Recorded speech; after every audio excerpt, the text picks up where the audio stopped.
ಆತ್ಮೀಯ ಸ್ಪಂದನ ವಾಹಿನಿಯ ವೀಕ್ಷಕರಿಗೆ ಕಲಾವಿದ ಕಾರ್ಯಕ್ರಮಕ್ಕೆ ಸ್ವಾಗತ. ಕಲಾ ಜಗತ್ತಿನ ವಿವಿಧ ಕ್ಷೇತ್ರಗಳಲ್ಲಿ ಸಾಧನೆ ಮಾಡಿದಂತಹ ಹಲವಾರು ಕಲಾವಿದರನ್ನು ಪರಿಚಯಿಸುವಂಥ ಕಾರ್ಯಕ್ರಮ, ಅವರ ಮನದಾಳದ ಮಾತುಗಳನ್ನು ಕೇಳುವಂತಹ ಕಾರ್ಯಕ್ರಮ ಕಲಾವಿದ. ಈ ದಿನ ನಮ್ಮ ಜೊತೆಗಿದ್ದಾರೆ ಪ್ರಥಮ್ ಶೆಟ್ಟಿ ಎಡ್ಮೇರು, ರಂಗಭೂಮಿ ಕಲಾವಿದರು. ಇವರನ್ನು ಆತ್ಮೀಯವಾಗಿ ಕಾರ್ಯಕ್ರಮಕ್ಕೆ ಸ್ವಾಗತಿಸ್ತಾ ಇದ್ದೇನೆ. ನಮಸ್ತೆ. ನಮಸ್ತೆ. ನಿಮ್ಮ ಕಲಾ ಬದುಕಿಗೆ ಒಂದು ಪ್ರೇರಣೆ ಆದಂತಹ ಒಂದು ಏನಾದರೂ ಒಂದು ವಿಷಯ ಇದ್ದರೆ ಒಂದು ಹೇಳ್ಬೋದಾ? ಕಲಾ ಬದುಕಿಗೆ ಪ್ರೇರಣೆ ಅಂತ ಅಂದ್ರೆ ಕಲೆಯಲ್ಲಿ ನಂಗೆ ಆಸಕ್ತಿ ಇತ್ತು ಮುಂಚೆ. ನಾನು ಅಂದ್ರೆ ಕಾಲೇಜ್ ಟೈಮ್ ಅಲ್ಲಿ ಇರುವಾಗ ಸಣ್ಣ ಸಣ್ಣ ಸ್ಕಿಟ್ ಅದೆಲ್ಲ ಮಾಡ್ತಾ ಇದ್ದೆ. ಮತ್ತೆ ಈ ನಾಟಕಕ್ಕೆ ಅಭಿನಯ ಮಾಡ್ಬೇಕಂತ ಮನಸ್ಸಿತ್ತು, ಬಟ್ ಅದಕ್ಕೆ ಆಪರ್ಚುನಿಟಿ ಏನು ಹಾಗೆ ಸಿಗ್ಲಿಲ್ಲ ಸ್ಟಾರ್ಟಿಂಗ್ ಅಲ್ಲಿ. ಸೊ ನಾವು ಅದರ ನಂತರ ನನ್ಗೆ ಫಸ್ಟ್ ಆಪರ್ಚುನಿಟಿ ಕೊಟ್ಟದ್ದು ನನ್ಗೆ ಎಡ್ಮೇರು ನಿಸರ್ಗ ಯುವಕ ಮಂಡಲದಲ್ಲಿ. ನಾನು ರಂಗಭೂಮಿಗೆ ಪಾದಾರ್ಪಣೆ ಮಾಡಿದ್ದು ಅಲ್ಲಿಂದಾನೆ, ಯುವಕ ಸಂಘದಿಂದ. ವಾರ್ಷಿಕೋತ್ಸವಕ್ಕೆ ನನಗೆ ದಿನಕರ್ ಭಂಡಾರಿ ಕಣಂಜಾರು ಅವರ ನಾಟಕದಲ್ಲಿ ನನಗೆ ಹೀರೋ ಆಗಿ ಒಂದು ಪಾತ್ರ ಕೊಟ್ಟರು. ಅಲ್ಲಿ ನನಗೆ ಪ್ರಭಾಕರ್ ಆಚಾರ್ಯ ಮೂಡುಬೆಳ್ಳೆ ಅವರು ನಿರ್ದೇಶನ ಅವರು ಬಂದಿದ್ರು. ಸೊ ಅಲ್ಲಿ ನಾನು ನಾಟಕ ಮಾಡಿ ಅದರ ನಂತರ ನನ್ನ ರಂಗಭೂಮಿ ಪ್ರಯಾಣ ಸ್ಟಾರ್ಟ್ ಆಯ್ತು. ಅಂದ್ರೆ ಒಂದು ಜರ್ನಿ ಸ್ಟಾರ್ಟ್ ಆದದ್ದು ನಿಮ್ಮ ಒಂದು ಯುವಕ ಮಂಡಲದ ಬಳಗದಿಂದ. ಅಲ್ಲಿ ಒಂದು ನಿಮ್ಮ ಊರಲ್ಲಿ ಒಂದು ಬಳಗ ಇದ್ದದ್ರಿಂದ ನೀವತ್ತೊಂದು ಕಲಾವಿದರಾಗಿ ಸಮಾಜಕ್ಕೆ ಪರಿಚಯ. ಹೌದು. ನಿಮ್ಮ ಬಾಲ್ಯದ ದಿನಗಳನ್ನು ನಾನು ಕೇಳೋದಾದ್ರೆ ಹೇಗೆ ಇತ್ತು? ಬಾಲ್ಯದ ದಿನಗಳು ಅಂದ್ರೆ ನಾನು ಈಗ ಎಡ್ಮೇರು ಅಲ್ಲಿದ್ದೇನೆ, ಬಟ್ ನನ್ನ ಬಾಲ್ಯದ ದಿನ ನಾನೆಲ್ಲ ಕಳೆದದ್ದು ಕೆಂಪುತೂರಿನಲ್ಲಿ. ಸೊ ನಾನು ಇವಾಗ್ಲೂ ನನ್ನ ಒಡನಾಟ ಜಾಸ್ತಿ ಇರೋದು ನಂದು ಕೆಂಪುತೂರೇ. ಅಂದ್ರೆ ಅಲ್ಲಿ ಫ್ರೆಂಡ್ ಸರ್ಕಲ್ ಏನೇ ಇದ್ರು ಅಲ್ಲೇ ಇರೋದು. ಅಂದ್ರೆ ನಂದು ಬಾಲ್ಯ, ನಂದು ಸ್ಟಡೀಸ್ ಎಲ್ಲ ಆದದ್ದು ಕೆಂಪುತೂರಿನಲ್ಲಿ, ನನ್ನ ತಂದೆ ಮನೆಯಲ್ಲಿ. ಸೊ ಅದ್ರ ನಂತರ ಈಗ ನಾವು ಎಡ್ಮೇರಿನಲ್ಲಿ ಇರೋದು. 2008ರಿಂದ ನಾವು ಎಡ್ಮೇರಿಗೆ ಶಿಫ್ಟ್ ಆದದ್ದು. ಪ್ರಾಥಮಿಕ ಶಿಕ್ಷಣದಿಂದ ನಿಮಗೆ ಪ್ರೌಢ ಶಿಕ್ಷಣ ಆಗಿರ್ಬೋದು ಅಥವಾ PUC ಶಿಕ್ಷಣ ಆಗಿರ್ಬೋದು, ಈ ಪ್ರಾಥಮಿಕ ಶಿಕ್ಷಣದಲ್ಲಿ ನಿಮ್ಗೆ ಏನಾದ್ರು ಆಸಕ್ತಿ ಇತ್ತ? ನಾನು ಕಲಾವಿದ ಆಗಬೇಕು, ಅಥವಾ ನೀವು ನಾಟಕವನ್ನು ನೋಡುವಾಗ ನಾನು ಇವ್ರ ಥರ ಆ್ಯಕ್ಟ್ ಮಾಡಬೇಕು, ಆ ಥರ ನಿಮ್ಗೆ ಏನಾದ್ರು ಪ್ರಭಾವ ಬಿದ್ದಿತ್ತ? ಅಥವಾ ನಿಮಗೆ ಪ್ರೈಮರಿಯಲ್ಲಿ ನಿಮಗೆ ಚಾನ್ಸ್ ಸಿಕ್ಕಿತ್ತ ಏನಾದರೂ? ಇಲ್ಲ, ಪ್ರೈಮರಿಯಲ್ಲಿ ನನಗೆ ಆ ಥರ ನಾಟಕದಲ್ಲಿ ಅಭಿನಯ ಮಾಡಬೇಕು ಚಾನ್ಸ್ ಸಿಗಲಿಲ್ಲ. ಬಟ್ ನನ್ನ ತಂದೆ ನಾಟಕ ನಿರ್ದೇಶನ ಮಾಡ್ತಾ ಇದ್ರು, ಪ್ಲಸ್ ಅದರಲ್ಲಿ ಪಾತ್ರನೂ ಮಾಡ್ತಾ ಇದ್ರು. ಸೊ ಅವರದ್ದೆಲ್ಲ ನಾನು ಸಣ್ಣದಿರುವಾಗ ಅವರ ನಾಟಕ ಎಲ್ಲ ನೋಡ್ತಿದ್ದೆ. ಅಂದ್ರೆ ನಮ್ದು ಪ್ರೈಮರಿಯಲ್ಲಿ ಇರುವಾಗ ನಮ್ದು ಅಲ್ಲಿ ಕೆಂಪುತೂರು ಅಂತ ನಾನಿದ್ದೆ ಬಾಲ್ಯದಲ್ಲಿ, ಅಲ್ಲಿ ಯುವಕ ಸಂಘದಲ್ಲಿ ಅವರು ನಾಟಕ ಎಲ್ಲ ಮಾಡ್ತಿದ್ರು. ಸೊ ಅವರದ್ದೆಲ್ಲ ನಾಟಕ ನೋಡುವಾಗ ನನಗೆ ಸಹ ನಾಟಕ ಮಾಡುವ, ನನಗೆ ಸಹ ವೇದಿಕೆ ಹೋಗ್ಬೇಕು ಆ ಥರ ಮನಸ್ಸಿತ್ತು. ಬಟ್ ಆವಾಗ ನಾನು ಸಣ್ಣ ಇದ್ದೆ, ಅದೇ ಆಪರ್ಚುನಿಟಿ ಕೊಡಲಿಲ್ಲ ಆಗ. ಸೊ ನಿಮ್ಮ ಈ ಗೆಳೆಯರ ಬಳಗ, ನಿಮ್ಮದು ಯುವಕ ಮಂಡಲದಿಂದ ಅಲ್ಲಿಯ ನಾಟಕ ಆದ ಮೇಲೆ ಮತ್ತೆ ನೀವು ನಿಮ್ಮ ಜರ್ನಿಯನ್ನು ನೀವು ಹೇಗೆ ಸ್ಟಾರ್ಟ್ ಮಾಡಿದ್ರಿ? ಮತ್ತೆ ಜರ್ನಿ ಸ್ಟಾರ್ಟ್ ಮಾಡಲಿಕ್ಕೆ ಕಾರಣ ಪ್ರಭಾಕರ್ ಆಚಾರ್ಯ ಎಡ್ಮೇರು. ಅಂದರೆ ಅಲ್ಲಿ ನಿರ್ದೇಶನಗೆ ಕೊಡಲಿಕ್ಕೆ ಬಂದರು. ಅದರ ನಂತರ ಅವರು ಅದಕ್ಕಿಂತ ಮುಂಚೆ ಕೃಷ್ಣ ಕಲಾವಿದರು ಕಿನ್ನಿಮುಲ್ಕಿ ಅಲ್ಲಿ ಅವರು ನಿರ್ದೇಶನ ಪ್ಲಸ್ ನಟನೆ ಮಾಡ್ತಿದ್ರು ಅಲ್ಲಿ ಆ ತಂಡದಲ್ಲಿ. ಸೇಮ್ ನಮ್ಮದು ಯುವಕ ಮಂಡಲದ ಯಾವುದು ನಾಟಕ ಮಾಡಿದ್ದೇವೆ ಅದೇ ನಾಟಕನ ಅವರು ಟೀಮಿಗೆ ದಿನಕರ್ ಭಂಡಾರಿ ಅವರು ಕೊಟ್ಟಿದ್ರು. ಸೇಮ್ ನಾಟಕ, ಒಂದೇ ನಾಟಕ. ಸೊ ಆವಾಗ ನನ್ನ ಇಲ್ಲಿ ಪರ್ಫಾರ್ಮೆನ್ಸ್ ನೋಡಿ ಪ್ರಭಾಕರ್ ಆಚಾರ್ಯ ಎಡ್ಮೇರು ಅವರು ನನ್ನನ್ನೇ ಅಲ್ಲಿ ಹೀರೋ ಆಗಿ ಸೇಮ್ ಪಾತ್ರ ಕೊಟ್ಟರು. ಸೊ ಆ ನಾಟಕದಲ್ಲಿ ನಂದು ಟೀಮ್ ನಾಟಕ ತಂಡದಿಂದ ಪ್ರಯಾಣ ಸ್ಟಾರ್ಟ್ ಆಯ್ತು ಅಂತ ಹೇಳ್ಬೋದು. ಸಾಧಾರಣ ಎಷ್ಟು ತಂಡಗಳಿಗೆ ನೀವು ಅಭಿನಯ ಮಾಡ್ಲಿಕ್ಕೆ ಹೋಗಿದ್ದೀರಿ? ನಾನು ತಂಡಗಳಂದ್ರೆ ಕೃಷ್ಣ ಕಲಾವಿದರು ಕಿನ್ನಿಮುಲ್ಕಿ, ಮತ್ತೆ ಕಾಪು ರಂಗತರಂಗ ಅದರಲ್ಲೂ ಅತಿಥಿ ಕಲಾವಿದಾಗಿ ಇದು ಮಾಡಿದ್ದೇನೆ. ಮತ್ತೆ ನನಗೆ ಆಪರ್ಚುನಿಟಿ ಜಾಸ್ತಿ, ನನಗೆ ಹೆಸರು ಈಗ ನಾಟಕ ಇದರಲ್ಲಿ ನನಗೆ ಜಾಸ್ತಿ ಈಗ ಒಂದು ಆಪರ್ಚುನಿಟಿ ಅಂದ್ರೆ ಕೊಟ್ಟದ್ದು ಅಭಿನಯ ಕಲಾವಿದರು ಉಡುಪಿ ಅವರು. ಸೊ ಅಲ್ಲಿ ನಾನು ಈಗ ಕಂಟಿನ್ಯೂಸ್ ಅದರಲ್ಲೇ ನಾನು ಇದ್ದೇನೆ ಈಗ ತಂಡದಲ್ಲಿ. ಸಾಧಾರಣ ಎಷ್ಟು ನಾಟಕಗಳನ್ನು ನೀವು ಅಭಿನಯಿಸಿದ್ದೀರಿ ನೆನ್ಪುಂಟ ನೀವು ಮಾಡಿದ ನಾಟಕ? ಅಂದ್ರೆ ಕೃಷ್ಣ ಕಲಾವಿದರು ತಂಡದಲ್ಲಿ ಒಂದು 3-4 ನಾಟಕ ಮಾಡಿದ್ದೇವೆ. ಪರ್ಫಾರ್ಮೆನ್ಸ್ ಜಾಸ್ತಿ ಮಾಡಿದ್ದೇನೆ ಅದರಲ್ಲಿ, ಅಂದ್ರೆ ಅದು ಶೋ ಜಾಸ್ತಿ ಆಗಿದೆ. ಬಟ್ 100+ ಶೋ ಆಗಿದೆ. ಸೊ ಅದರ ನಂತರ ರಂಗತರಂಗ ಕಾಪು ತಂಡದಲ್ಲಿ ಒಂದು 3 ನಾಟಕದಲ್ಲಿ ಅಭಿನಯಿಸಿದ್ದೇನೆ. ಮತ್ತೆ ಸಂಘ ಸಂಸ್ಥೆಯಲ್ಲಿ ಅಂದ್ರೆ ಒಂದು ಅತಿಥಿ ಪಾತ್ರ, ಅದೇ ಪ್ರಭಾಕರ್ ಆಚಾರ್ಯ ಎಡ್ಮೇರು ಅವರು ನನಗೆ ಎಲ್ಲಿ ಅವ್ರ ಡೈರೆಕ್ಷನ್ ಹೋದಲ್ಲಿ ಅರ್ಜೆಂಟಿಗೆ ಆಕ್ಟರ್ ಬೇಕಾದ್ರೆ ನನಗೆ ಫೋನ್ ಮಾಡಿ ಬರ್ಲಿಕ್ಕೆ ಹೇಳ್ತಿದ್ರು, ಅದೊಂದು ರೋಲ್ ಮಾಡ್ಲಿಕ್ಕೆ ಉಂಟು ಮಾರ ಅಂತ. ಸೊ ಹಾಗೆಲ್ಲ ಮಾಡಿದ್ದೇನೆ ಸಂಘ ಸಂಸ್ಥೆಯಲ್ಲಿ. ಪ್ಲಸ್ ಅಭಿನಯ ಕಲಾವಿದರು ತಂಡದಲ್ಲಿ ನಾನು ಸ್ಟಾರ್ಟಿಂಗ್ ಇಂದ ಇಲ್ಲಿ ತನಕ ಎಲ್ಲ ನಾಟಕದಲ್ಲಿ ಅಭಿನಯಿಸ್ತಾ ಇದ್ದೇನೆ. ಅಲ್ಲ, ನಾನು ಇದನ್ನು ಕೇಳಬಾರ್ದು, ಆದ್ರೂ ಒಂದು ಕೇಳೋದು, ಇಷ್ಟು ನಿಮ್ಮ ಒಂದು ನಾಟಕದ ಪಯಣದಲ್ಲಿ ನಿಮ್ಮೊಂದು ಆತ್ಮೀಯವಾಗಿ ಒಳ್ಳೆ ತಂಡ, ಈ ತಂಡದಲ್ಲಿ ನನಗೆ ಒಳ್ಳೆ ಸ್ಥಾನಮಾನ ಕೊಟ್ಟಿದೆ ಅಥವಾ ನನಗೆ ಒಳ್ಳೆ ಫ್ಯೂಚರ್ ಕೊಡ್ತಾ ಉಂಟು ಅಂತ ಹೇಳುವಂತ ಯಾವ್ದಾದ್ರು ಒಂದು ತಂಡ? ಅದು ನನಗೆ ಅಭಿನಯ ಕಲಾವಿದರು ಉಡುಪಿ. ಹಾ. ಸೊ ಈಗ ನಾನು ಏನು ಅಭಿನಯ ಕಲಾವಿದರ ತಂಡ ಸ್ಟಾರ್ಟ್ ಆಗಿದೆ, ಅಲ್ಲಿಂದ ಫಸ್ಟ್ ನನಗೆ ಹೀರೋ ಆಗಿ ನನಗೆ ಅವರೇ ಕಾಲ್ ಮಾಡಿ ಇದು ಮಾಡಿದ್ದು, ಈ ಥರ ನಾವು ನಾಟಕ ಮಾಡ್ತಿದ್ದೇವೆ, ಹೀರೋ ಆಗಿ ಬರ್ಬೋದಾ. ಆ್ಯಕ್ಚುಲಿ ಆ ಟೈಮಲ್ಲಿ ಅವ್ರು ಕೇಳುವಾಗ ನಾನು ಆ್ಯಕ್ಚುಲಿ ಇಲ್ಲಿ ಕೆಲಸ ಮಾಡ್ತಿರಲಿಲ್ಲ, ನಾನು ಮಂಗಳೂರಲ್ಲಿ ಕೆಲಸ ಮಾಡ್ತಿದ್ದೆ. ಸೊ ಮಂಗಳೂರಲ್ಲಿ ಕೆಲಸ ಮಾಡುವಾಗ ನಾನು ಅವ್ರ ಹತ್ರ ಹೇಳಿದ್ದೆ, ಸೊ ಈ ಥರ ಅಂದರೆ ನಾನು ಅವರಿಗೆ ಹೇಳಿದ್ರೆ ನಾನು ವೀಕೆಂಡಿಗೆ ಮಾತ್ರ ಬರ್ಲಿಕ್ಕೆ ಆಗುದು, ನನಗೆ ಡೈಲಿ ಪ್ರಾಕ್ಟೀಸಿಗೆ ಬರ್ಲಿಕ್ಕೆ ಆಗುದಿಲ್ಲ. ನಾನು ಶನಿವಾರ ಆದಿತ್ಯವಾರ ಮಾತ್ರ ಉಡುಪಿಗೆ ಬರೋದು, ಮತ್ತೆ ಬೇರೆ ದಿವಸ ಆಗುದಿಲ್ಲ. ಸೊ ಅದಕ್ಕೆ ಅವರು ಒಪ್ಪಿ ಆಯ್ತು ನೀವು ಬನ್ನಿ ಶನಿವಾರ ಆದಿತ್ಯವಾರ ಬನ್ನಿ ಸಾಕು ಅಂತ ಹೇಳಿ ಮತ್ತೆ ನನಗೆ ಅದಕ್ಕೆ ಆಪರ್ಚುನಿಟಿ ಕೊಟ್ಟರು. ಸೊ ಅವರು ಒಂದು ವೇಳೆ ನನಗೆ ಆಪರ್ಚುನಿಟಿ ಇಲ್ಲ ಆಗುದಿಲ್ಲ ನನಗೆ ಡೈಲಿ ಬೇಕಂತ ಹೇಳಿದ್ರೆ ನನಗೆ ನಾನು ಈ ಸ್ಥಾನದಲ್ಲಿ ಇರ್ತಿರ್ಲಿಲ್ಲ ಆ ತಂಡದಲ್ಲಿ. ಸೊ ಯಾಕಂದ್ರೆ ಅದು ಆಪರ್ಚುನಿಟಿ ಹೋಗ್ತಿತ್ತು ನನಗೆ. ಒಂದು ತಂಡ ಸಹ ನಿಮ್ಮನ್ನು ಬೇಕು ಅಂತ ಹೇಳಿ ಅವರು ನಿಮ್ಮ ಒಪ್ಪಿದ್ದಾರೆ. ಹೌದು ಹೌದು. ಅರೆ ಈಗ ನೀವು ಹೇಗೆ ಕಮಿಟ್ಮೆಂಟ್ ಅಲ್ಲಿ ಇದ್ದೀರಿ ಅಂದ್ರೆ ಆ ತಂಡದೊಟ್ಟಿಗೆ? ಈಗ ಯಾವ ತರ ಅಂದ್ರೆ ಈಗ ನಾನು ಮಂಗಳೂರಲ್ಲಿ ಇಲ್ಲ. ಸೊ ನಾನು ನಂಗೆ ಈಗ ಉಡುಪಿಯಲ್ಲಿ ಇರುತ್ತೆ, ನಾನು ಮಂಗಳೂರಿಗೆ ಹೋಗಿ ಬರ್ತೇನೆ. ಸೊ ನಾಟಕದ ಸಮಯದಲ್ಲಿ ನಾನು ಅವರಿಗೆ ಅವೈಲೇಬಲ್ ಇರ್ತೇನೆ. ಬಟ್ ಅವರು ನಂಗೆ ಸಪೋರ್ಟ್ ಮಾಡ್ತಾರೆ ಕೆಲಸದಲ್ಲಿ, ಯಾಕಂದ್ರೆ ಕೆಲಸ ನಂದು ಮೀಟಿಂಗ್ ಆ ತರ ಎಲ್ಲ ಇರುವಾಗ ಅವರು ಕೊಡ್ತಾರೆ, ಓಕೆ ಕನ್ಸೆಷನ್ ಇದು ಮಾಡ್ತಾರೆ. ಬಟ್ ನಾಟಕ ಟೈಮಲ್ಲಿ ನಾನು ಅವೈಲೇಬಲ್ ಇರ್ತೇನೆ ಏನಾದ್ರು. ಹೌದು. ಈಗ ನಿಮಗೆ ನಾಟಕ ಮತ್ತೆ ಕೆಲಸ ಈ ಎರಡನ್ನು ನೀವು ಒಂದೇ ದೋಣಿಯಲ್ಲಿ ಸಾಗಿಸುವಂತದ್ದು ಸ್ವಲ್ಪ ಕಷ್ಟ ಅಂತ ಅನಿಸ್ತದೆ. ಅದು ನೀವು ಹೇಗೆ ಮ್ಯಾನೇಜ್ ಮಾಡ್ತಾ ಇದ್ದೀರಿ? ಕಷ್ಟ ಆಗ್ತದೆ ಸಮಟೈಮ್ಸ್, ಬಟ್ ಅದು ಹಾಬಿ ಒಂದು ಹವ್ಯಾಸ ಇರುವಾಗ ಅದು ನಾವು ಕಷ್ಟ ಅಂತ ಇದು ಬಿಟ್ರೆ ಅದು ನಮಗೆ ಆಗುದಿಲ್ಲ. ಯಾಕಂದ್ರೆ ನಾನು 1 ವರ್ಷ ಕೆಲಸದ ಇದರಿಂದ ನಾನು ಒತ್ತಡದಲ್ಲಿ ಇರುವಾಗ ನಾನು ಅಭಿನಯದಲ್ಲಿ ಹೇಳಿದ್ದೆ, ಅಂದ್ರೆ 1 ವರ್ಷ ಬೇಡ ನಾನು ಮಾಡುದಿಲ್ಲ. ಬಟ್ ಆ 1 ವರ್ಷ ಮಿಸ್ ಮಾಡಿದ್ದಕ್ಕೆ ನನಗೆ ಆಗ ಗೊತ್ತಾಗ್ತಿತ್ತು, ಅಯ್ಯೋ ನಾಟಕದಲ್ಲಿ ಇಲ್ಲಲ್ಲ, ಎಂತ ಮಾಡುದು ಅಂತ ಹಾಗೆ ಆಗ್ತದೆ. ಸೊ ಬಟ್ ಆಗ್ತದೆ, ಮ್ಯಾನೇಜ್ ಮಾಡ್ಲಿಕ್ಕೆ ಸ್ವಲ್ಪ ಕಷ್ಟ ಆಗ್ತದೆ. ಬಟ್ ಇಂಟ್ರೆಸ್ಟ್ ಅಲ್ಲಿ ಇರುವಾಗ ಅದು ಆಗ್ತದೆ, ಪಾಸ್ ಆಗ್ತದೆ, ಮಾಡ್ಲಿರ್ತೇನೆ. ಕಲಾವಿದ ಆದ ಮೇಲೆ ಎದುರಲ್ಲಿ ಏನೇ ಒಂದು ಆರ್ಟ್ ಆಗ್ತಾ ಇರಲಿ, ಹೌದು, ಕುತ್ಕೊಳ್ಳಿಕ್ಕೆ ಆಗುದಿಲ್ಲ, ನೋಡ್ಲಿಕ್ಕೂ ಆಗುದಿಲ್ಲ, ನಾನು ಹೋಗಿ ಪರ್ಫಾರ್ಮೆನ್ಸ್ ಮಾಡಬೇಕು ಅಂತ ನಮ್ಮ ಮನಸ್ಸು ತುಡಿತಾ ಇರ್ತದೆ. ಹೌದು ಹೌದು. ಹಾಗೆ ನಿಮ್ಮ ಮನೆಯ ಸಪೋರ್ಟ್ ಹೇಗುಂಟು? ನೀವು ಒಂದು ಕಲಾವಿದರಾಗಿ ಈಗ ತುಂಬಾ ಜನರಿಗೆ ಪರಿಚಯ ಆಗ್ತಾ ಇದ್ದೀರಿ, ಫೇಮಸ್ ಆಗ್ತಿದ್ದೀರಿ, ನಿಮ್ಮ ಮನೆಯಲ್ಲಿ ಸಪೋರ್ಟ್ ಯಾವ ರೀತಿ? ಮನೆಯಲ್ಲಿ ಸಪೋರ್ಟ್ ಒಳ್ಳೆ ರೀತಿ ಉಂಟು. ಈಗ ನನ್ನ ತಾಯಿಯಾಗಿ ಮುಂಚೆ ತಾಯಿ ಸಪೋರ್ಟ್ ಮಾಡ್ತಿದ್ರು, ಮದುವೆ ನಂತರ ಒಂದು ಹೆಂಡತಿ ಎಲ್ಲ ಸಪೋರ್ಟ್ ಮಾಡ್ತಾರೆ. ಅಂದ್ರೆ ಅವರಿಗೂ ನಾಟಕ ಅದರಲ್ಲೆಲ್ಲ ಅಭಿರುಚಿ ಉಂಟು. ಅಂದ್ರೆ ಅವರಿಗೂ ಒಳ್ಳೆ ಅಂದ್ರೆ ನಾಟಕ ನೋಡ್ತಾರೆ, ಹೊಸ ನಾಟಕ ಬಂದ್ರೆ, ಬೆನಿಫಿಟ್ ಶೋ ಎಲ್ಲ ಬಂದ್ರೆ ಯಾರದೇ ನಾಟಕ ಇಲ್ಲ ಹೋಗುವ ನೋಡುವ. ಈಗ ಅಭಿನಯ ಕಲಾವಿದರು ನಾಟಕದಲ್ಲಿ ಇರುವಾಗ ಸಹ ಅಭಿನಯದ್ದು ನಾಟಕ ಇರುವಾಗ ಬನ್ನಿ ಹೋಗುವ ನೋಡುವ ಅಂತ ಅವರಿಗೆ ಇರ್ತದೆ, ನೋಡ್ತಾರೆ, ನಾಟಕ ಎಲ್ಲ ನೋಡ್ತಾರೆ. ಹೌದು. ಈಗ ನಿಮ್ಗೆ ಈಗ ನಾಟಕ ರಂಗದಲ್ಲಿದ್ದೀರಿ, ಸಿನಿಮಾ ರಂಗಕ್ಕೆ ನೀವು ಹೋಗ್ಬೇಕಂತ ಎನಿಸಿದ್ದೀರಾ ಅಥವಾ ಏನಾದರೂ ಚಾನ್ಸ್ಗಳು ನಿಮಗೆ ಬಂದಿದಾ? ಚಾನ್ಸ್ ಸಿನಿಮಾ ರಂಗದಲ್ಲಿ ಇಲ್ಲಿ ತನಕ ಬರಲಿಲ್ಲ. ಸೊ ಬಂದ್ರೆ ನಾನು ಆಪರ್ಚುನಿಟಿ ತಗೊಳ್ತೇನೆ. ಬಂದಿದೆ ಸಣ್ಣ ಸಣ್ಣದು, ಬಟ್ ಅದು ರಿಲೀಸ್ ಆಗಲಿಲ್ಲ, ಹಾಗೆ ಪೆಂಡಿಂಗ್ ಉಂಟು. ಅಂದ್ರೆ ಜಾಸ್ತಿ ಮೇನ್ ರೋಲ್ ಆ ಥರ ಒಳ್ಳೆ ಇದು ಬರಲಿಲ್ಲ. ಬಟ್ ಸಣ್ಣ ಸಣ್ಣದೆಲ್ಲ ಬಂದಿದೆ, ಅಂದ್ರೆ ಬಂದು ಒಂದು ಮಾಡಿ ಹೋಗಿ ಅಂತ. ಸೊ ಹೋಗಿದ್ದೇನೆ, ಮಾಡಿದ್ದೇನೆ, ಕ್ಯಾಮರಾ ಫೇಸ್ ಎಲ್ಲ ಮಾಡಿದ್ದೇನೆ, ಎಲ್ಲ ಇದಾಗಿದೆ. ಹೌದು. ಪ್ಲಸ್ ನನಗೆ ಒಂದು ಶಾರ್ಟ್ ಮೂವಿಯಲ್ಲಿ ಕೊಟ್ಟದ್ದಂದ್ರೆ ರಾಕೇಶ್ ಕಾಟ್ಪಾಡಿ ಅವರೊಂದು ಶಾರ್ಟ್ ಮೂವಿ ಮಾಡಿದ್ರು ಇಲ್ಲಿಗೆ ಅಂತ. ಸೊ ರಾಕೇಶ್ ಕಾಟ್ಪಾಡಿ ಅವರೇ ಇದೆಲ್ಲ ಮಾಡಿ, ಪ್ಲಸ್ ನಾಗರಾಜ್ ವರ್ಕಡಿ ಅವರು ಸಹ ನಿರ್ದೇಶನ ಅದರಲ್ಲಿ ನನಗೆ ರಾಕೇಶ್ ಕಾಟ್ಪಾಡಿ ಅವರು ಫೋನ್ ಮಾಡಿ ಹೇಳಿದ್ರು, ಸೊ ಈ ತರ ಒಂದು ಶಾರ್ಟ್ ಮೂವಿ ಮಾಡ್ತಿದ್ದೇವೆ, ನೀವು ಬರ್ಬೇಕಂತ. ಸೊ ಅದರಲ್ಲಿ ನನಗೆ ಅವರು ಅಪರ್ಚುನಿಟಿ ಕೊಟ್ಟು ಅದನ್ನು ನಾವು ಯೂಟ್ಯೂಬಲ್ಲಿ ಸಹ ರಿಲೀಸ್ ಮಾಡಿ ಅದಕ್ಕೆ ಸಹ ಒಳ್ಳೆ ವ್ಯೂಸ್ ಎಲ್ಲ ಹೋಗಿದೆ. ಹೌದು. ಸೊ ಮೇನ್ ಅಂದ್ರೆ ಅದೇ ಮಾಡಿದ್ ನಾನು. ಹೌದು. ನಿಮ್ಮ ಕಾಲೇಜ್ ಜೀವನ ಎಲ್ಲ ಹೇಗೆ ನಡೀತಾ ಇತ್ತು? ಕಾಲೇಜ್ ಜೀವನ ಅಂದ್ರೆ ಕಾಲೇಜ್ ಲೈಫ್ ತರನೇ ಆಗ್ತಿತ್ತು, ಗಮ್ಮತ್, ಎಲ್ಲರೂ ಮಾಡೋ ರೀತಿಯಲ್ಲಿ. ಹೌದು, ಎಂಜಾಯ್ ಮಾಡಿದೆ. ಅದರಲ್ಲಿ ನಿಮಗೆ ಈ ತರ ನಾಟಕ ಅದೆಲ್ಲ ಸಣ್ಣ ಸಣ್ಣ ಸ್ಕಿಟ್ ಕಾಲೇಜಲ್ಲಿ ಇರುವಾಗ ಅಲ್ಲೆಲ್ಲ ಮಾಡ್ತಾ ಇದ್ದ.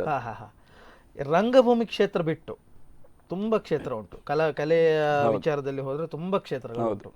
ಬೇರೆ ಯಾವುದಕ್ಕೂ ನಿಮ್ಗೆ ಆಸಕ್ತಿ ಮೂಡ್ಲಿಲ್ವಾ? ಬೇರೆ ಯಾವುದಕ್ಕೂ ಆಸಕ್ತಿ ಅಂದ್ರೆ ಇಂಟ್ರೆಸ್ಟ್ ಇತ್ತು.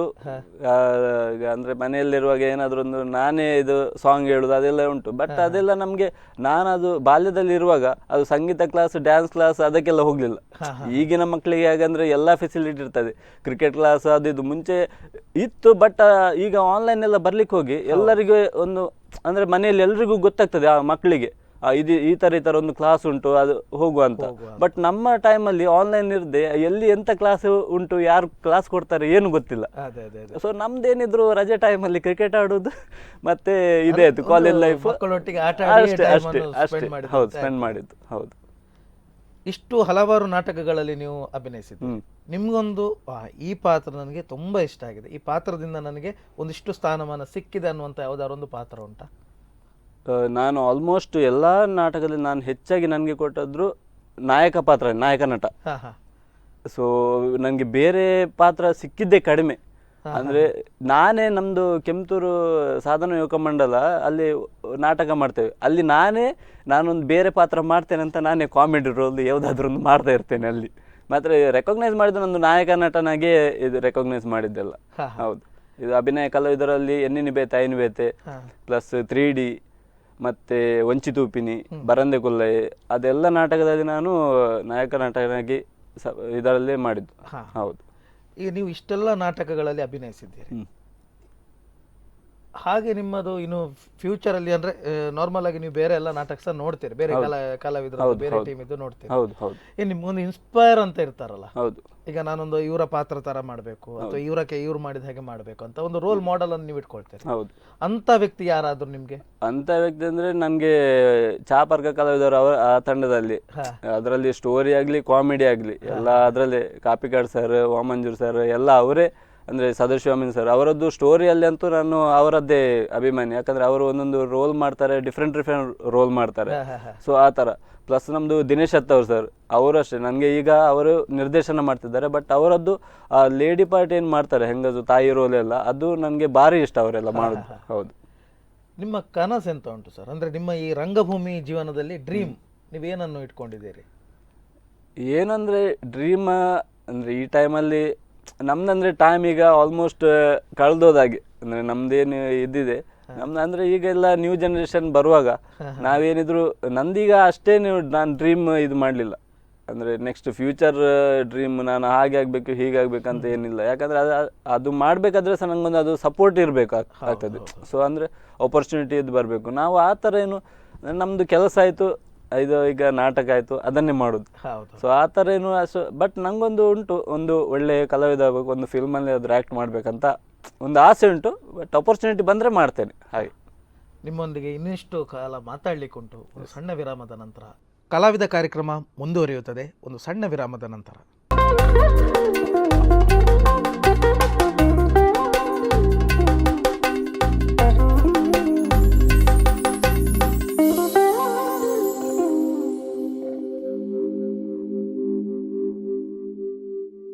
ವಿರಾಮದ ಬಳಿಕ ಮತ್ತೊಮ್ಮೆ ಕಲಾವಿದ ಕಾರ್ಯಕ್ರಮಕ್ಕೆ ಸ್ವಾಗತ.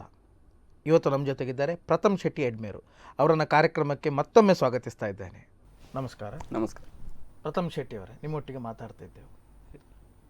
ರಂಗಭೂಮಿಯಲ್ಲಿ ಈಗ ನೀವು ಸಾಧಾರಣ ಎಷ್ಟು ವರ್ಷದಿಂದ ನೀವು ಪಾತ್ರವನ್ನು ಮಾಡ್ತಾ ಬರ್ತಿದ್ದೀರಿ? ನಾನು 2008ರಿಂದ ಮಾಡ್ತಾ ಇದ್ದೇನೆ.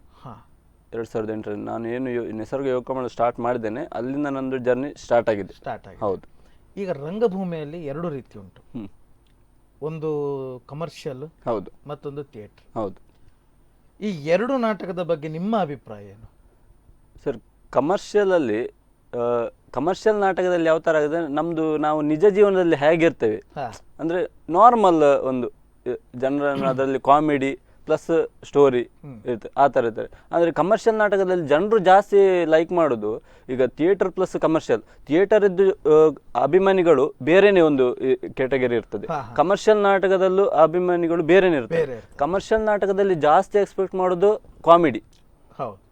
ಸೊ ಕಮರ್ಷಿಯಲ್ ನಾಟಕದಲ್ಲಿ ಕಾಮಿಡಿ ಯಾವಾಗ ಜಾಸ್ತಿ ಇರ್ತದೆ ಅದು ನಾಟಕ, ಅದರಲ್ಲಿ ಸ್ವಲ್ಪ ಸ್ಟೋರಿ ಒಳ್ಳೆ ಇದ್ರಾಯ್ತು, ನಾಟಕ ಭಾರಿ ಒಳ್ಳೆಯದು ನಾಟಕ. ಬಟ್ ಥಿಯೇಟರ್ ನಾಟಕದಲ್ಲಿ ಅಭಿಮಾನಿಗಳು ಬೇರೆ ಇದ್ದಾರೆ, ಅದನ್ನು ಒಂದು ರೆಕಗ್ನೈಸ್ ಮಾಡುವ ರೀತಿಯೂ ಬೇರೆ ಇರ್ತದೆ.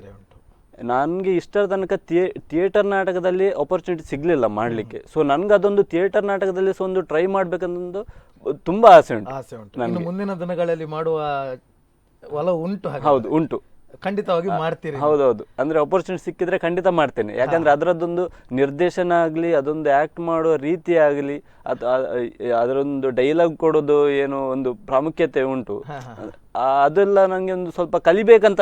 ಆ್ಯಕ್ಚುಲಿ ನಾನು ಈಗ ಸಹ ಏನು ಕಲೀಲಿಲ್ಲ, ಅಂದರೆ ಇನ್ನೂ ಸಹ ಕಲೀಲಿಕ್ಕೆ ತುಂಬ ಉಂಟು ರಂಗಭೂಮಿಯಲ್ಲಿ. ಸೊ ಅದನ್ನು ನನಗೆ ಕಲಿಬೇಕಂತ ತುಂಬ ಆಸೆ ಉಂಟು. ತುಂಬ ಆಸೆ ಉಂಟು. ಹೌದು. ಈಗ ಎಂತ ಅಂದ್ರೆ, ಈಗ ನಾಟಕದಲ್ಲಿ ಖಾಲಿ ಒಂದು ನಾಟಕ ಅಂದ್ರೆ ಖಾಲಿ ಆಕ್ಟ್ ಮಾತ್ರ ಅಲ್ಲ. ಹೌದು.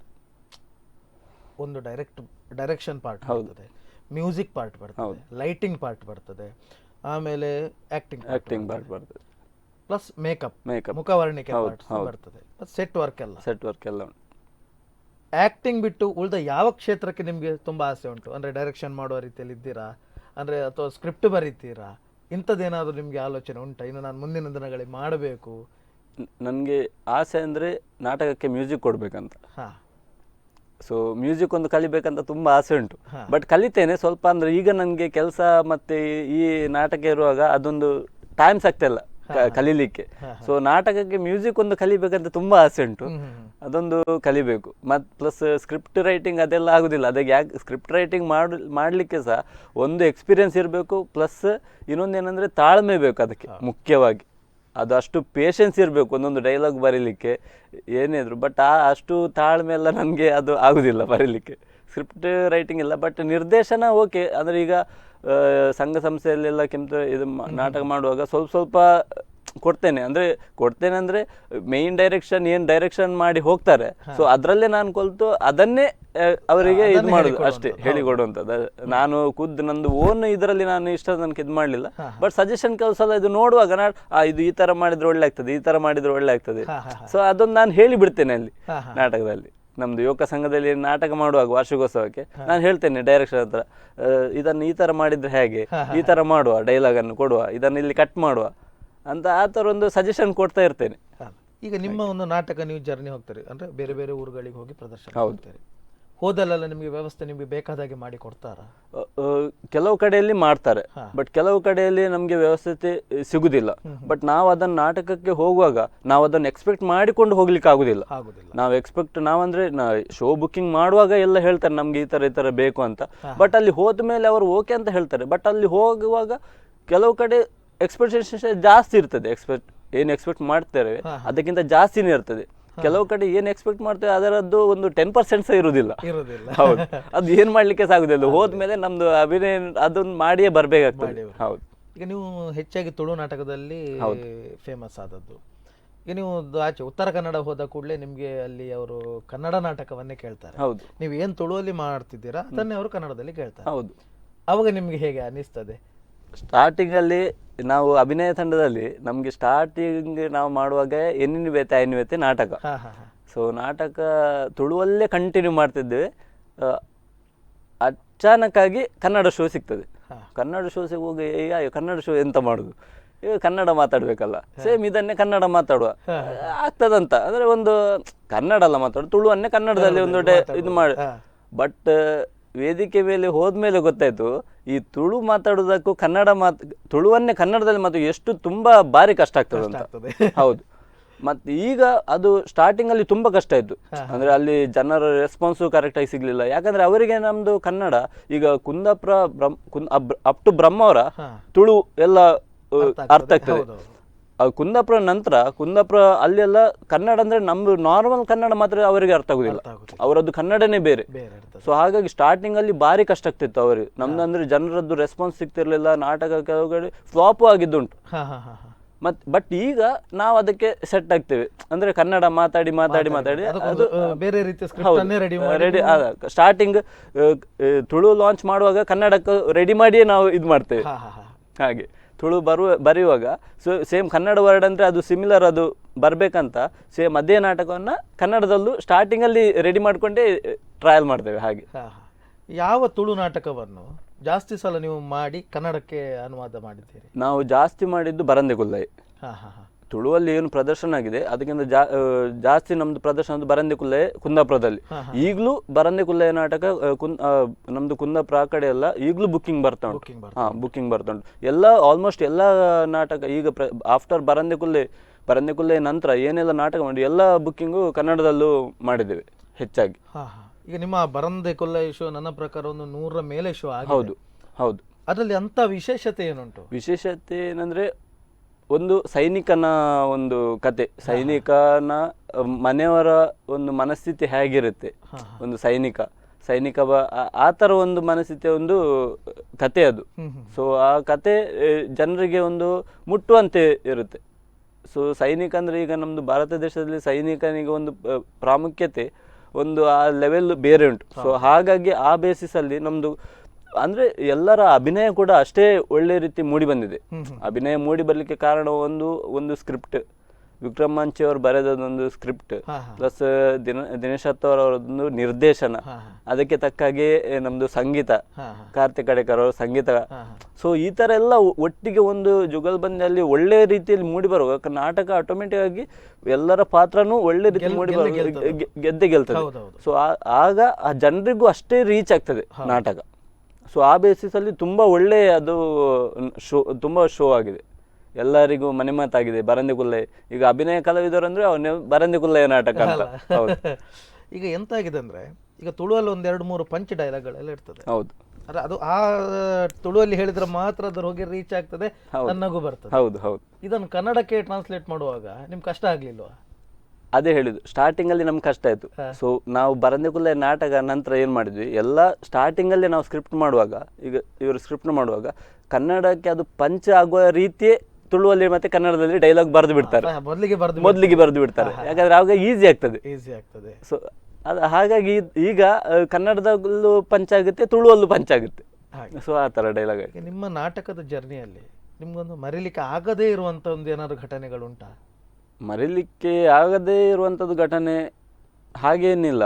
ಬಟ್ ನನಗೆ ಆಗದೆ ಬರಂದೆ ಕುಲ್ಲಯ್ಯ 100ನೇ ಶೋ ಅಲ್ಲಿ ಎಲ್ಲ ಕಲಾವಿದರಿಗೆ ಸ್ಟೇಜಲ್ಲಿ ನಮ್ಮದು ಅಭಿನಯ ಕಲಾವಿದರು ಅಂದರೆ ಟೀಮ್ ನಮಗೆ ಇದು ಸನ್ಮಾನ ಮಾಡಿದೆ.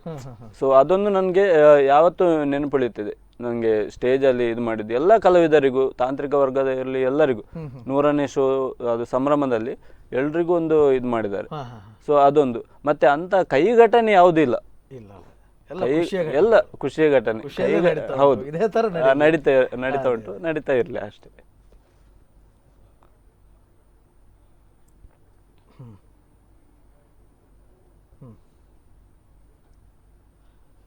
ಈಗಿನ ಕಾಂಪಿಟೇಷನ್ ಯುಗದಲ್ಲಿ ಅಂದ್ರೆ ದಿನಕ್ಕೆ ಹೊಸ ತಂಡಗಳು ಬೆಳೀತಾ ಉಂಟು, ಹೊಸ ಆಕ್ಟರ್ಗಳು ಬರ್ತಾ ಇದ್ದಾರೆ.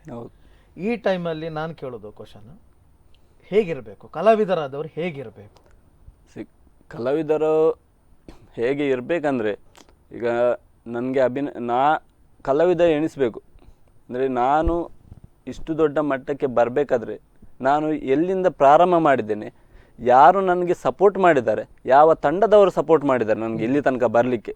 ಸೊ ನಾನು ಈಗ ಕಲಾವಿದ ಇಲ್ಲಿ ನಾನು ಈ ಚೇರಲ್ಲಿ ಕುತ್ಕೊಳ್ಬೇಕಾದ್ರೆ ಇದಕ್ಕೆ ಕಾರಣ ಮೇಯ್ನ್ ನಾನು 2008ರಿಂದ ಈಗ ನಿಸರ್ಗ ಯುವಕ ನಾನು ಅಲ್ಲಿ ನನಗೆ ಆಪರ್ಚುನಿಟಿ ಕೊಟ್ಟದ್ದಕ್ಕೆ ನಾನು ಇಲ್ಲಿದ್ದೇನೆ. ಸೊ ಅದಕ್ಕೋಸ್ಕರ ನಾನು ಅವರದ್ದು ಹೆಸರು ಹೇಳಲೇಬೇಕು. ಯಾಕಂದ್ರೆ ದಿನಕಂಠ ಭಂಡಾರಿ ಅವರು ನನಗೆ ನಾಟಕದಲ್ಲಿ ಅವರು ಫಸ್ಟ್ ಸ್ಕ್ರಿಪ್ಟಲ್ಲಿ ನನಗೆ ಆಪರ್ಚುನಿಟಿ ಕೊಡಲಿಲ್ಲ ಅಂದರೆ ನಾನು ಕಲಾವಿದನಾಗಿ ಬರ್ತಾ ಇರಲಿಲ್ವೇನೋ, ಇರ್ಬೋದು, ಹೌದಲ್ಲ? ಸೊ ಅದಕ್ಕೋಸ್ಕರ ಕಲಾವಿದರಾದರೂ ಮೊದಲಿಗೆ ನೆನಪಿರ್ಬೇಕು, ಅದೇ ನೆನಪಿರ್ಬೇಕು ನಮ್ಗೆ ಯಾರು ಸಪೋರ್ಟ್ ಮಾಡ್ತಾರೆ, ಯಾವ ತಂಡದವರು ನಮ್ಮನ್ನು ಇಷ್ಟು ಬೆಳಿಲಿಕ್ಕೆ ನಮ್ಗೆ ಅವಕಾಶ ಕೊಡ್ತಾರೆ, ಆ ರೋಲಿಗೆ ಪ್ರಾಮುಖ್ಯತೆಯನ್ನು ಕೊಡ್ತಾರೆ ನಮ್ಗೆ. ಸೊ ಆ ಬೇಸಿಸ್ ಅಲ್ಲಿ ನಾವು ಅವರನ್ನೆಲ್ಲ ನೆನ್ಪುಳಿಬೇಕು.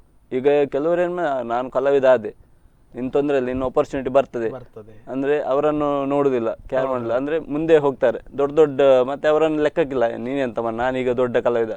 ಸೊ ಅದು ಬಂದ್ರೆ ಆ ಕಲಾವಿದನ ಒಂದು ಪ್ರಾಮುಖ್ಯತೆ ಏನಿರುತ್ತದೆ ಅದು ಹೋಗ್ತದೆ ಆಗ. ಯಾಕಂದ್ರೆ ನೋಡಿದವರಿಗೆ ಗೊತ್ತಿರ್ತದೆ ಇವ ಮುಂಚೆ ಹೇಗಿದ್ದ, ಮುಂಚೆ ಎಲ್ಲಿ ಮಾಡ್ತಿದ್ದ, ಈಗ ಎಲ್ಲಿ ಮಾಡ್ತಿದ್ದಾನೆ ಅಂತ. ನಿಮಗೆ ಈ ಕಾರ್ಯಕ್ರಮಕ್ಕೆ ಬಂದು ಹೇಗೆ ಅನಿಸ್ತಾ ಉಂಟು? ಕಾರ್ಯಕ್ರಮಕ್ಕೆ ಬಂದು ನನಗೆ ಹೇಳಿದಾಗ ನಾನು ಹೇಳಿದೆ, ಅಲ್ಲ ನಾನು ಅಷ್ಟು ದೊಡ್ಡ ಕಲಾವಿದ ಅಲ್ಲ, ಬಟ್ ನನ್ನನ್ನೇಕೆ ಕರಿತೀರ, ನಾನು ಅಂದರೆ ಏನು ಅಚೀವ್ಮೆಂಟ್ ಮಾಡಲಿಲ್ಲ. ಸೊ ಕಲಾವಿದ ಒಂದು ಇಂಟರ್ವ್ಯೂ ಮಾಡಬೇಕಾದ್ರೆ ಕಲಾವಿದ ಒಂದು ಏನಾದರೂ ಒಂದು ಅಚೀವ್ಮೆಂಟ್ ಮಾಡಿರ್ಬೇಕಂತ. ಸೊ ಅದಕ್ಕೆ ನನ್ನ ಕರೆದವ್ರು ಹೇಳಿದರು, ನೀವು ಅಚೀವ್ಮೆಂಟ್ ಮಾಡಲಿಲ್ಲ, ಅಚೀವ್ಮೆಂಟ್ ಮಾಡಿದ ಮೇಲೆ ತುಂಬ ಜನ ಕರೀತಾರೆ, ಬಟ್ ನಮ್ಮದು ಒಂದು ಸಂಸ್ಥೆ ಏನಿದೆ ಸ್ಪಂದನ TV, ನಾವು ಹಾಗೆಲ್ಲ ಅಂದರೆ ಕಲಾವಿದನೇ ಅವ ಅಚೀವ್ಮೆಂಟ್ ಮಾಡಲಿ ಮಾಡದೇ ಇರಲಿ 2 ನಾಟಕ ಮಾಡಿದ್ರು, ನೀವು ಇಷ್ಟು ನಾಟಕದಲ್ಲಿ ಮಾಡಿದಿರಿ, ನೀವೊಂದು ಕಲಾವಿದನೇ. ನಮ್ಮದು ಪ್ರಾಮುಖ್ಯತೆ ಯಾರು ಅಚೀವ್ಮೆಂಟ್ ಮಾಡಿದವರಿಲ್ಲ, ಕಲಾವಿದನನ್ನು ಕರೆದು ನಾವೊಂದು ಅವರಿಗೆ ರೆಕಗ್ನೈಸೇಷನ್ ಕೊಡೋದು. ಪ್ಲಸ್ ಅವರದ್ದು ಜೀವನ ಜರ್ನಿ ಏನಾಗಿದೆ ಇಲ್ಲಿ ತನಕ, ಯಾವ ಥರ ಜರ್ನಿ, ಅದನ್ನೊಂದು ನಾವು ಕೇಳುವ ಅಂತ ನಾವು ನಿಮ್ಮನ್ನು ಕರಿತಿದ್ದೇವೆ. ಸೊ ನೀವು ಬನ್ನಿ ಅಂತ ಹೇಳಿದರು. ನನಗೆ ಅದೇ ಖುಷಿ ಆಯಿತು. ಯಾಕಂದರೆ ಫಸ್ಟ್ ಟೈಮ್ ನನಗೆ ಈ ಥರ ಒಂದು ಟಿ ವಿ ಚಾನೆಲ್ ವೇದಿಕೆ ಅಂದರೆ ಟಿ ವಿ ಚಾನೆಲ್ ಕರೆದು ನನಗೆ ಇಂಟರ್ವ್ಯೂ ಮಾಡಿದ್ರು. ಸೊ ಅದು ನನಗೆ ತುಂಬ ಖುಷಿಯಾಗಿದೆ. ಸೊ ಅದಕ್ಕೋಸ್ಕರ ಸ್ಪಂದನ ಟಿ ವಿ ಎಲ್ಲ ತಾಂತ್ರಿಕ ಹಾಗೂ ಎಲ್ಲರಿಗೂ ನಾನು ತುಂಬ ಹೃದಯದಿಂದ ಧನ್ಯವಾದ. ನಿಮ್ಮ ಕಲಾ ಜೀವನ ಇದೇ ಥರ ಮುಂದೆ ಹೋಗಲಿ, ಗಗನನೆತ್ತರಕ್ಕೆ ಸಾಗಲಿ ಅಂತ ಹಾರೈಸ್ತಾ ಈ ಕಾರ್ಯಕ್ರಮವನ್ನು ಇಲ್ಲಿಗೆ ಮುಗಿಸ್ತಾ ಇದ್ದೇವೆ. ನಮಸ್ತೆ. Thank you. ನಮಸ್ತೆ. ನೋಡಿದ್ರಲ್ಲ ವೀಕ್ಷಕರೇ, ಇದು ಈ ವಾರದ ಕಲಾವಿದ ಕಾರ್ಯಕ್ರಮ. ಮುಂದಿನ ವಾರ ಮತ್ತೊಬ್ಬ ಕಲಾವಿದನೊಂದಿಗೆ ನಾವು ಭೇಟಿಯಾಗ್ತೇವೆ. ಅಲ್ಲಿವರೆಗೆ ನೋಡ್ತಾ ಇರಿ ಸ್ಪಂದನ.